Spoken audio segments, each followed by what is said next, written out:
Ravioli. Itch.io is a website where video game devs can upload their demos, concept, and game jam entries for people like you to play for free. Take this, dog. Now, of course, these aren't full games. You're not going to get a full AAA experience out of any of the free games on Itch.io.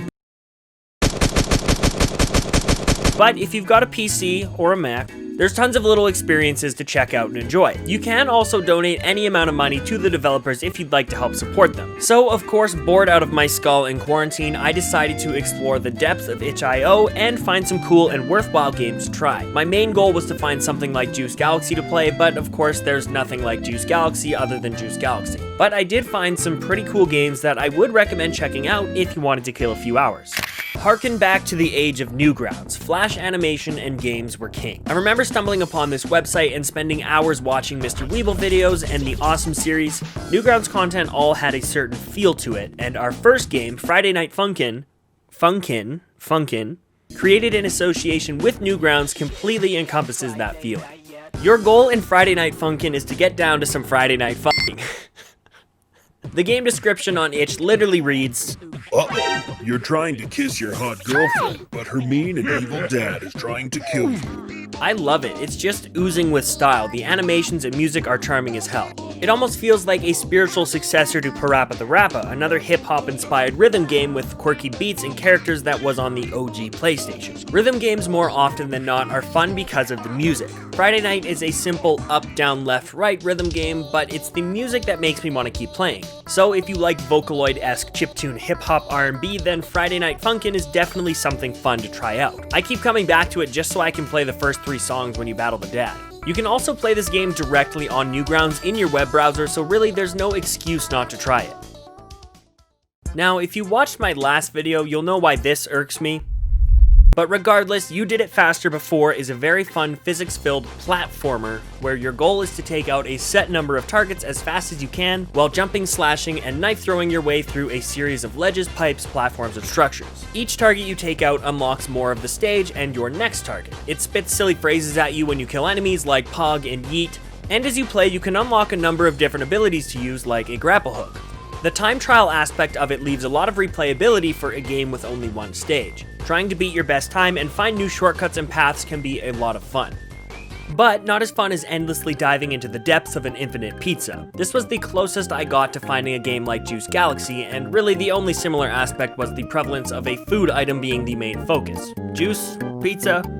I mean, juice is everything, but was there ever anything else than pizza? I'm actually convinced the pizza from Juice Galaxy is the same pizza from Infinite Pizza. So there you have it, it's confirmed. Juice Galaxy and Infinite Pizza share the same universe. You're welcome. Anyways, Infinite Pizza is exactly that. With a pizza cutter and a gun they call the tomato sauce maker in hand, your goal is to cut into the pizza as it grows and changes around you. It's an endless runner game with a silly pizza theme, and it's actually a bit on the challenging side. The speed at which you travel is just fast enough to make it difficult, but not too fast to be frustrating. I spent more time than I'd like to admit playing this game.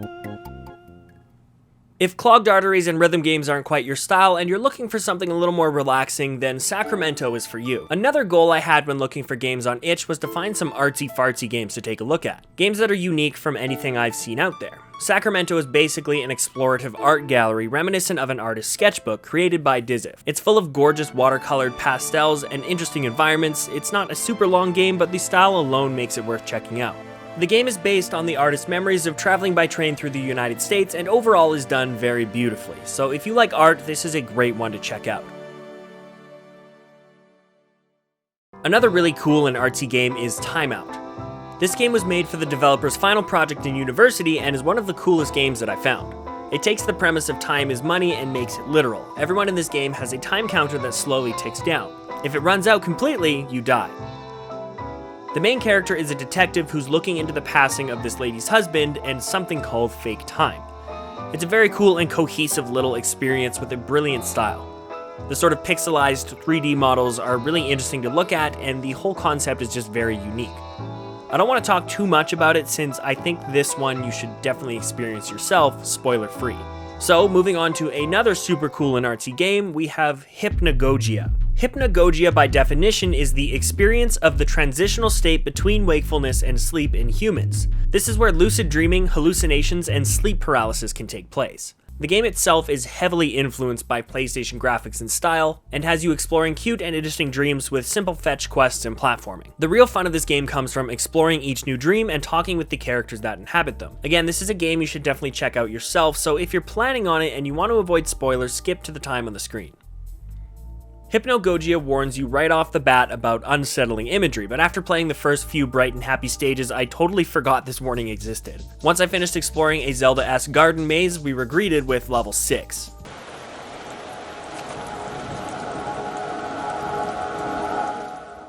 Let me out. Let me out. Things take a dark turn exploring that sleep paralysis side of things. I was totally invested all the way through till the end. It's got a perfect mix of peaceful exploration and creepy discovery that keeps you wanting to explore each consecutive dream. They lead you into these scary parts ever so subtly with this creepy orange dude that you can find in every single stage.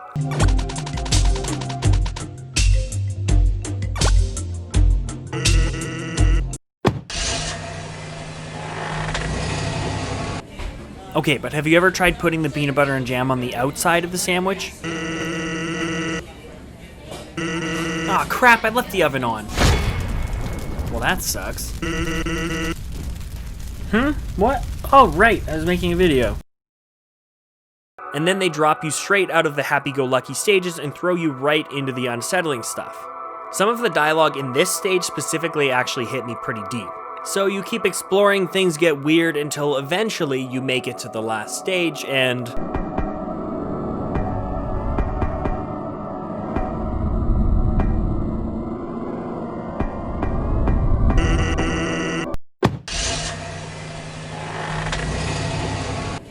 Okay, but have you ever tried putting the peanut butter and jam?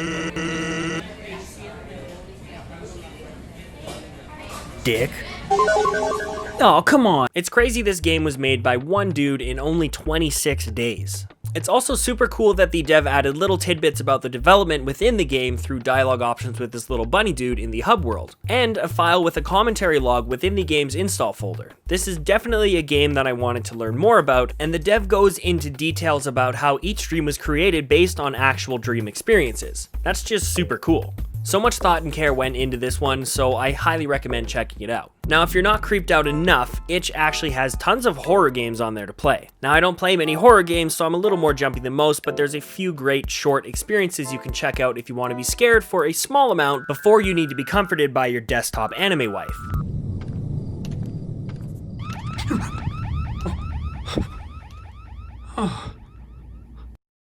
This one in particular not only has a super cool style, but it also scared the bejesus out of me. Hello there. Veinless Property is based on the style of Junji Ito, my favorite horror mangaka, so I couldn't help but love it. It's super short, but has a good couple of scares. This one in particular sent me into a legitimate panic. Get me out of here! And well, I'm a sim for Junji senpai, so what can I say? I loved it. Junji Ito's style is a hard thing to replicate in animated form. This was made perfectly apparent with the Junji Ito collection anime that was released not too long ago. But this lone developer did a super great job of encompassing that Junji Ito style. Another cool little horror experience is Urbex. In case you don't know, Urbex is short for urban exploration, something me and my friends get to do over on our other channel, Pody Boys. This game does a great job of making you paranoid. Little thumps and clangs here and there stand out a lot in the quiet and eerie darkness, something that can actually happen when you're exploring dark abandoned properties.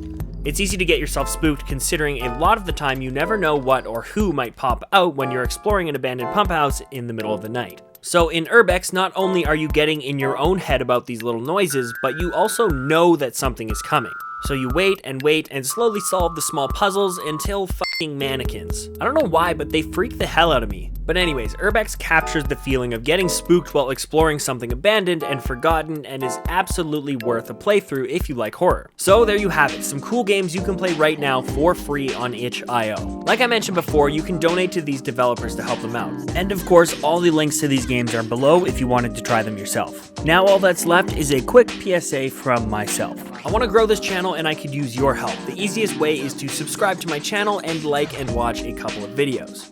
You can also comment or share the video with a friend. Another thing you can do is follow me on my other social media. I'm trying to get into Twitter more, as well as I've started making some content on TikTok. And these things are completely free. Finally, if you want, you can donate to my Ko-fi. All proceeds will go towards producing videos for my channel, like new equipment or games for me to cover. But of course, even you just watching this video helps me out, and I truly appreciate everyone that stops by to watch. Thank you guys so much for 600 subs, and I will catch you next time.